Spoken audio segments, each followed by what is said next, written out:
ancient city of pyramids outside of Mexico City, known as the place where the men become gods, where man becomes God. Over the millennia, the Naguals were forced to conceal the ancestral wisdom and maintain its existence in obscurity. European conquests, coupled with rampant misuse of personal power by a few of the princes, made it necessary to shield the knowledge from those who were not prepared to use it wisely or who might intentionally misuse it for personal gain. Fortunately, the esoteric Toltec knowledge was embodied and passed on through generations by different lineages of Naguals, though it remained wielded in secrecy for hundreds of years. Ancient prophecies foretold the coming of an age when it would be necessary to return the wisdom to the people. Now, Don Miguel Ruiz, a Nagual from the Eagle Knight lineage, has been guided to share with us the powerful teachings of the Toltec. Toltec knowledge arises from the same essential unity of truth as all the sacred esoteric traditions found around the world. Though it is not a religion, it honors all the spiritual masters who have taught on the earth. While it does embrace spirit, it is most accurately described as a way of life distinguished by the ready accessibility of happiness and love. So now we start. This is the introduction. It's called the Smoky Mirror. Okay, the Smoky Mirror. 3,000 years ago, there was a human just like you and me who lived near a city surrounded by mountains. The human was studying to become a medicine man, to learn the knowledge of his ancestors, but he didn't completely agree with everything he was learning. In his heart, he felt there must be something more. One day, as he slept in a cave, he dreamed that he saw his own body sleeping. He came out of the cave on the night of a new moon. The sky was clear, and he could see millions of stars. Then something happened inside of him that transformed his life forever. He looked at his hands, and he felt his body, and he heard his own voice say, "I am made of light. I am made of stars." He looked at the stars again, and he realized that it's not the stars that created light, but rather the light that created the stars. Everything is made of light, he said, and the space in between isn't empty. And he knew that everything that exists in one living thing and one living being, and that the light is the messenger of life, because it is alive and contains all information. Then he realized that although he was made of stars, he was not those stars. I am in between the stars, he thought, so he called the stars the tonal, and the light between the stars the Nagual, and he knew that what created the harmony and space between the two is life or intent. Without life, the tonal, and the Nagual could not exist. Life is the force of the absolute, the supreme, the creator. He creates everything. This is what he discovered. Everything in existence is a manifestation of the one living being we all call God. Everything is God, and he came to the conclusion that human perception is merely light, perceiving light. He also saw that matter is a mirror. Everything is a mirror that reflects light and creates images of that light. And the world of illusion, the dream, is just like smoke, which does not allow us to see what we really are. The real us is pure love, pure light, he said. This realization changed his life. Once he knew what he really was, he looked around at other humans and the rest of nature, and he was amazed at what he saw. He saw himself in everything, in every human, in every animal, in every tree, in the water, in the rain, in the clouds, in the earth. He saw that life mixed the tonal and the Nagual in different ways to create billions of manifestations of life.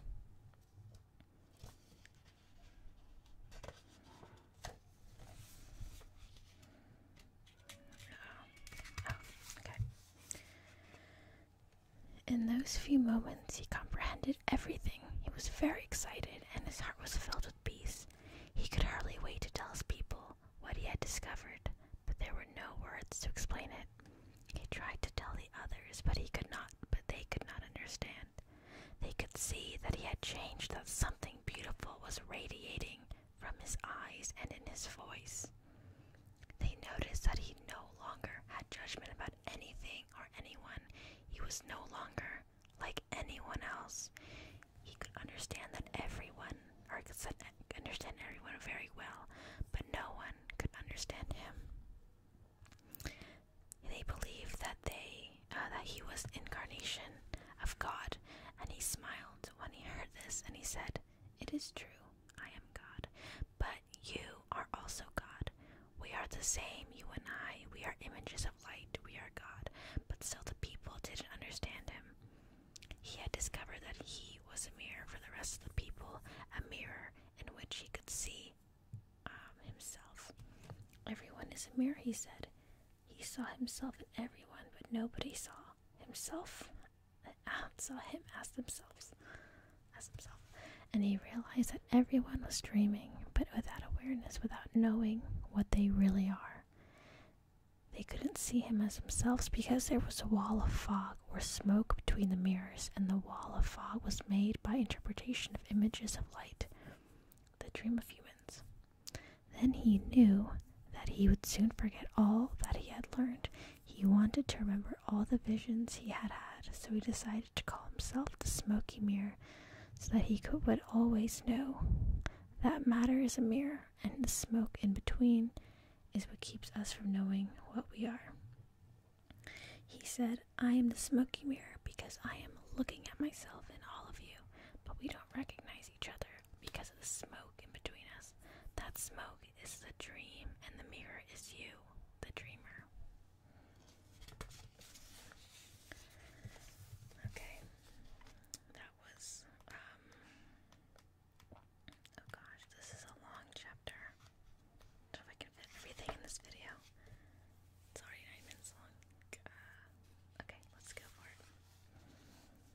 Domestication and the dream of the planet.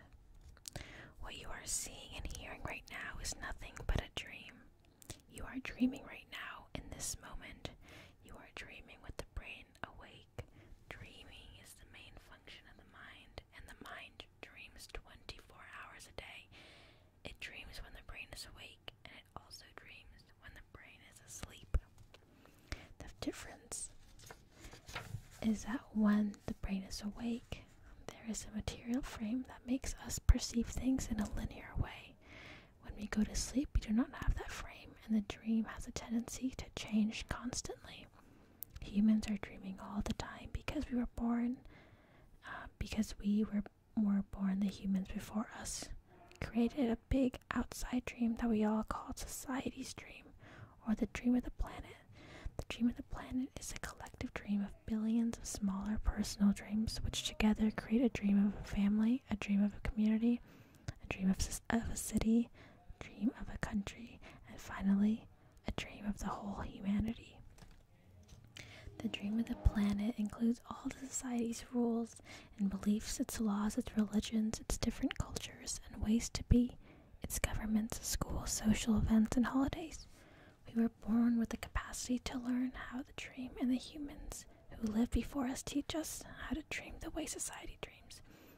The outside dream has so many rules that when a new human is born, we hook the child's attention and introduce these rules into his or her mind. The outside dream uses mom and dad, the schools, the religion to teach us how to dream. Attention is the ability we have to discriminate and to focus only on which we want to perceive. We can perceive millions of things simultaneously, but using our attention, we can hold whatever we want to perceive in the foreground of our mind. The adults around us hooked our attention and put information into our minds through repetition. That is the way we learned everything we know. By using our attention, we learned a whole reality, a whole dream. We learned how to behave in society, what to believe and what not to believe, what is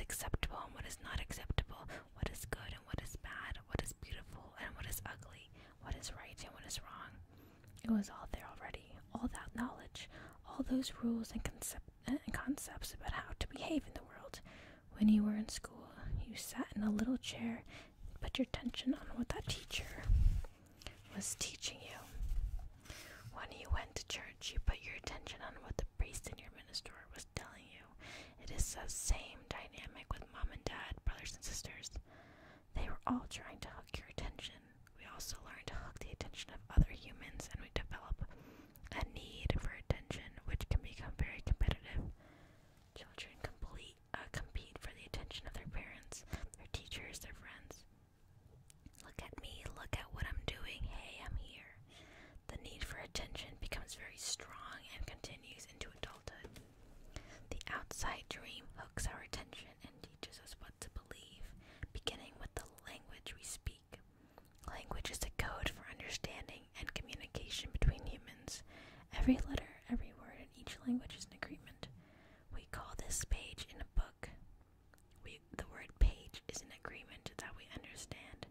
Once we understand the code, our attention is hooked and the energy is transferred from one person to another. It was not your choice to speak English. You didn't choose your religion or your moral values. They were already there before you were born. We never had the opportunity to choose what to believe or what not to believe. We never chose even the smallest of these agreements. We didn't even choose our own name. As children, we didn't have the opportunity to choose our beliefs, but we agreed with the information that was passed on to us from the dream of the planet via other humans. The only way to store information is by agreement. The outside dream may hook our attention, but if we don't agree, we don't store that information. As soon as we agree, we believe it, and this is called faith. To have faith is to believe unconditionally. That's how we learn as children. Children believe everything adults say. We agree with them, and our faith is so strong that the belief system controls our whole dream of life. We didn't choose these beliefs, and we may have rebelled against them, but we were not strong enough to win the rebellion. The result is surrender to the beliefs with our agreement.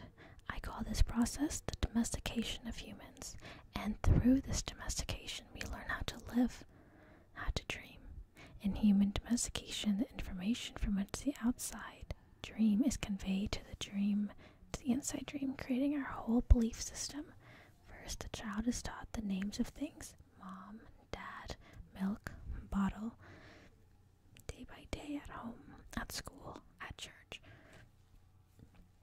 And from television, we were told how to live, what kind of behavior is acceptable. The outside dream teaches us how to be human. We have a whole concept of what a woman is and what a man is, and we also learn to judge. We judge ourselves, judge other people, judge the neighbors. Children are domesticated the same way that we domesticate a dog, a cat, or any other animal. In order to teach a dog, we punish the dog and we give it rewards. We train our children, whom we love so much the same way that we train any domesticated animal, with a system of punishment and reward. We are told, you are a good boy or you are a good girl. And we do what mom and dad want us to do. When we don't, we are a bad girl or a bad boy. When we went against the rules or we were punished, we went along with the rules, we got a reward. We were punished many times a day, and we were also rewarded many times a day. Soon we became afraid of being punished and also afraid of not receiving the reward. The reward is the attention that we got from our parents or from other people like siblings, teachers, and friends. We soon develop a need to hug the other people's attention in order to get the reward. The reward feels good, and we keep doing what others want us to do in order to get the reward. With the fear of being punished and the fear of not getting attention, we start pretending to be what we are not, just to please others, just to be good enough for someone else. We try to please mom and dad, we try to please the teachers at school, we try to please the church, so we are acting.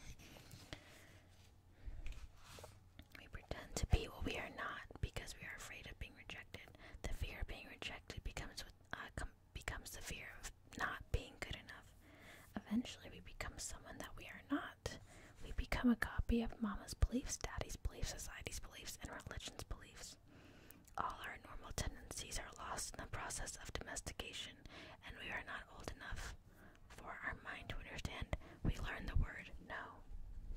adults say, don't do this, don't do that, we rebel and say no. We rebel because we are defending our freedom. We want to be ourselves, but we are very little, and the adults are big and strong. After a certain time, we are afraid because we know that every time we do something wrong, we are going to be punished. The domestication is so strong that at a certain point in our life, we no longer need anyone to domesticate us. We don't need mom or dad, the school, or the church to domesticate us. We are so well trained that we are our own domesticator. We are an auto-domesticated animal.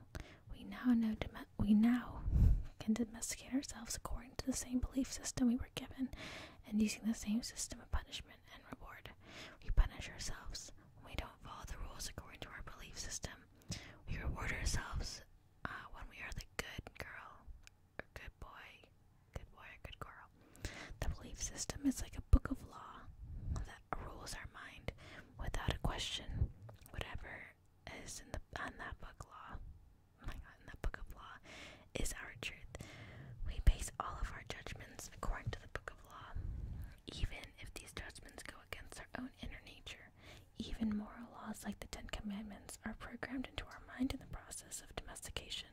One by one, all these agreements go into the book of law, and these agreements rule our dream. There's something in our minds that judges everybody and everything, including the weather, the dog, the cat, everything. The inner judge uses what is in our book of law to judge everything we do and don't do, everything we think and we don't think, everything we feel and don't feel. Everything lives under the tyranny of this judge. Every time we do something that goes against the book of law, the judge says we are guilty. We need to be punished. We should be ashamed. This happens many times a day, after day, for all the years of our lives. There is another part of us that receives the judgments, and this part is called the victim. The victim carries the blame, the guilt, and the shame. It is the part of us that says, poor me, I'm not good enough, I'm not intelligent enough, I'm not attractive enough, I'm not worthy of love, poor me. The big judge agrees and says, yes, you are not good enough. This is all based on a belief system that we never chose to believe. These beliefs are so strong that even years later, when we are exposed to new concepts and try to make our own decisions, we find these beliefs still control our lives. Whatever goes against the book of law will make you feel a funny sensation in your solar plexus, and it's called fear. Breaking the rules in the book of law opens your emotional wounds, and your reaction is to create emotional poison, because everything that is in the book of law has to be true. Anything that challenges what you believe is going to make you feel unsafe. Even if the book of law is wrong, it makes you feel safe. That is why we need a great deal of courage to challenge our own beliefs, because even if we know we didn't choose all these beliefs, it is also true that we agreed to all of them. The agreement is so strong that even if we understand the concept of it not being true, we feel the blame, the guilt, and the shame that occur if we go against these rules. Just as the government has a book of law that rules our society, the society's dream, our belief system is the book of laws that rules our personal dream. All these laws exist in our mind, and we believe them, and the judge inside us bases everything on these rules. The judge decrees, and the victim suffers the guilt and punishment. But who says there is justice in this dream? True justice is paying only once for each mistake. True injustice is paying more than once for each mistake. How many times do we pay for one mistake? The answer is thousands of times. The human is the only animal on earth that pays 1,000 times for the same mistake. The rest of the animals pay once for every mistake they make, but not us. We have a powerful memory.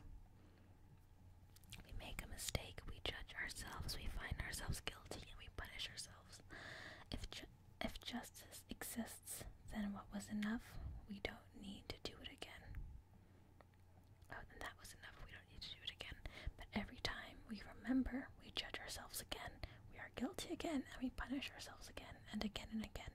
And if we have a wife or husband, he or she will also reminds us of the mistake, so we can judge ourselves again, punish ourselves again, find ourselves guilty again. Is this fair? How many times do we make our spouse, our children, or our parents pay for the same mistake? Every time we remember the mistake, we blame them again and send them all the emotional poison we feel at the injustice, and then we make them pay again for the same mistake. Is that justice? The judge in the mind is wrong because the belief system, the book of law, is wrong. The whole dream is based on false law. 95% of the beliefs we have stored in our minds are nothing but lies, and we suffer because we believe all these lies. In the dream of the planet, it is normal for the humans to suffer, to live in fear, to create emotional dramas. The outside dream is not a pleasant dream. It is a dream of violence, a dream of fear, a dream of war, a dream of injustice. The personal dream of humans will vary, but globally it is mostly a nightmare. If we look at human society, we see a place so difficult to live in because it is ruled by fear. Throughout the world, we see humans suffering, anger, revenge, addictions, violence in the street, and the tremendous injustice. It makes us at different levels in different countries around the world, but fear is controlling the outside dream. If we compare the dream of human society with the description of heck that religions all around the world have promulgated, we find they are exactly the same. Religions say that heck is a place of punishment, a place of fear, pain, and suffering, a place where the fire burns you. Fire is generated by emotions that come from fear. Whenever we feel the emotions of anger, jealousy, envy, or hate, we experience a fire burning within us. We are living in a dream of heck. If you can consider heck as a state of mind, then heck is all around us. Just censoring myself. Others may warn us that if we don't do what we say we should do, we will go to heck. Bad news. We are already in heck, including the people who tell us that. No human can condemn another to heck because we are already there. Others can punish us into a deeper heck. True, but only if we allow this to happen. Every human has his or her own personal dream, and just like society dream, it is often ruled by fear. We learn to dream heck in our own life, in our personal dream. The same fear manifests in different ways for each person, of course, who experience anger, jealousy, hate, envy, and other negative emotions. Our personal dream can also become an ongoing nightmare where we suffer and live in a state of fear. But we don't need to dream a nightmare. It is possible to enjoy the pleasant dream. All of humanity is searching for truth, justice, and beauty. We are on an eternal search for the truth because we only believe in the lies we have stored in our mind. We are searching for justice because in the belief system we have, there is no justice. We search for beauty because it doesn't matter how beautiful a person is. We don't believe that person has beauty. We keep searching and searching when everything is already within us. There is no truth to find. Wherever we turn our heads, all we see is the truth. But with the agreements and beliefs we have stored in our mind, we have no eyes for this truth. We don't see the truth because we are blind. What blinds us are all those false beliefs we have in our mind. We have the need to be right, and to make others wrong. We trust that we believe in our beliefs, and our beliefs set us up for suffering. It is as if we are living in the middle of a fog that doesn't let us see any further than our own nose. We live in a fog that is not even real. This fog is a dream, our personal dream of life, what you believe, all the concepts you have about you, about what you are, all the agreements you have made with others, with yourself, and even with God. Your whole mind is a fog. What's the Toltecs called? Me today. Me today. Me today, me today, me today. Your mind is a dream where 1,000 people talk at the same time and nobody understands each other. This is the condition of the human mind, a big me today. With a big me today, you cannot see what you really are. In India, they call the me today Maya, which means illusion. It is the personality's notion of I am. Everything you believe about yourself and the world, all the concepts and programming you have in your mind are all the me today. We cannot see who we truly are. We cannot see what we are not. See that we are not free. That is why humans resist life. To be alive is the biggest fear humans have. Death is not the biggest fear we have. Our biggest fear is taking the risk to be alive. The risk to be alive, to express what we really are. Just being ourselves is the biggest fear of humans. We have learned to live our life trying to satisfy other people's demands. We have learned to live by other people's points of view because of the fear of not being accepted and of not being good enough for someone else. During the process of domestication, we formed an image of what perfection is in order to try to be good enough. We create an image of how we should be in order to be accepted by everybody. We especially try to please the ones who love us, like mom and dad, big brother, big sisters, the priest and the teacher. Trying to be good enough for them, we create an image of perfection, but we don't fit this image. We create this image, but this image is not real. We are never going to be perfect from this point of view, never. Wait, how long is this? I thought I was almost finished. Okay. Maybe you're sleeping by now. Not being perfect, we reject ourselves, and the level of self-rejection depends upon how effective the adults were in breaking our integrity after domestication. It is no longer about being good enough for anyone else. We are not good enough for ourselves because we don't fit with our own image of perfection. We cannot forgive ourselves for not being what we wish to be, or rather, what we believe we should be. We cannot forgive ourselves for not being perfect. We know we are not what we believe we are supposed to be, and so we feel false, frustrated, and dishonest. We try to hide ourselves and pretend what we are not. The result is that we feel unauthentic and wear social masks to keep others from noticing this. We are so afraid that somebody else will notice that we are not what we pretend to be. We judge others according to our image of perfection as well, and naturally they fall short of our expectations. We dishonor ourselves just to please other people. We even do harm to our physical bodies just to be accepted by others. You see teenagers taking drugs just to avoid being rejected by other teenagers. They are not aware that the problem is that they don't accept themselves. They reject themselves because they are not what they pretend to be. They wish to be a certain way, but they are not, and for this they carry shame and guilt.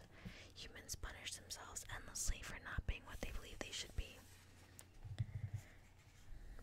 They become very self-abusive, and they use other people to use abuse of themselves. They use other people to abuse themselves as well.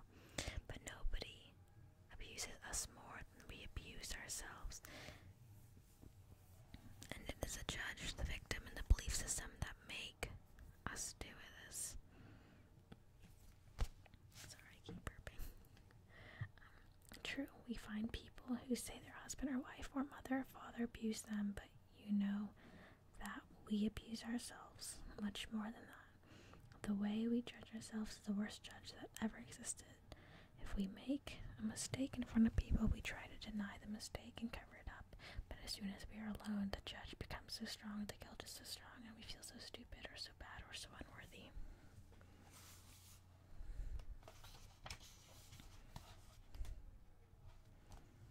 In your whole life, nobody has ever abused you more than you have abused yourself, and the limit of your self-abuse is exactly the limit that you will tolerate from someone else. If someone abuses you a little more than you abuse yourself, you'll probably walk away from that person. But if someone abuses you a little less than you abuse yourself, you'll probably stay in the relationship and tolerate it endlessly. If you abuse yourself very badly, you can even tolerate someone who beats you up, humiliates you, and treats you like dirt. Why? Because in the belief system, you say, I deserve it. This person is doing me a favor by being with me. I'm not worthy of love and respect. I'm not good enough. We have the need to be accepted and to be loved by others, but we cannot accept and love ourselves. The more self-love we have, the less we will experience self-abuse. Self-abuse comes from self-rejection, and self-rejection comes from having an image of what it means to be perfect and never measuring up to that ideal. Our image of perfection is the reason we reject ourselves. It is why we don't accept ourselves, and why we are, and the way we are, and why we don't accept others the way they are. Prelude, this part, in the section called Prelude to a New Dream. agreements you have made with yourself, with other people, with your dream of life, with God, with society, with your parents, with your spouse, and with your children. But the most important agreement are the ones you made with yourself. In these agreements, you tell yourself who you are, what you feel, what you believe, and how to behave. The result is that you will The result is what you call your personality. In these agreements, you say, "This is what I am. This is what I believe. I can do certain things, and some things I cannot do. This is reality. That is fantasy. This is possible. That is impossible." And one single agreement is not such a problem, but we have made agreements that make us suffer, that make us fail in life. If you want to live a life of joy and fulfillment, you have to find the courage to break those agreements that are fear-based and claim your personal power. The agreements that come from fear require us to expend a lot of energy, but the agreements that come from love help us to conserve energy and even gain extra energy. Each of us is born with a certain amount of personal power that we rebuild every day after we rest. Unfortunately, we spend all of our personal power first to create all these agreements and then to keep those agreements. Our personal power is dissipated by all the agreements we have created, and the result is what we fear, is that we feel powerless. We have just enough power to survive each day, because most of it is used to keep the agreements that trap us in the dream of the planet. How can we change the entire dream of our life when we have no power to change even the smallest agreement? If we can see that our agreements which rule our life, and we don't like that dream of our life, we need to change the agreements. We are finally ready to change our agreements. There are 4 very powerful agreements that will help us break those agreements that come from fear and deplete our energy. Each time you break an agreement, all the power you use to create it returns to you. If you adopt these 4 new agreements, it will create enough personal power for you to change the entire system of your old agreements. You need a very strong will in order to adopt the 4 agreements, but if you can begin to live your life with these agreements, the transformation in your life will be amazing. You will see the drama of heck disappear right before your very eyes. Instead of living in a dream of heck, you will be creating a new dream, your personal dream of heaven. Okay. Chapter 2 is called The First Agreement. So let me know if you want me to continue reading this book. I just realized that I never said who the author was, and I'm sorry. This book is called The 4 Agreements.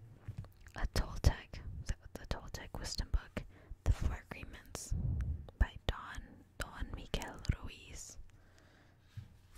Unless I did say that, I don't remember. So,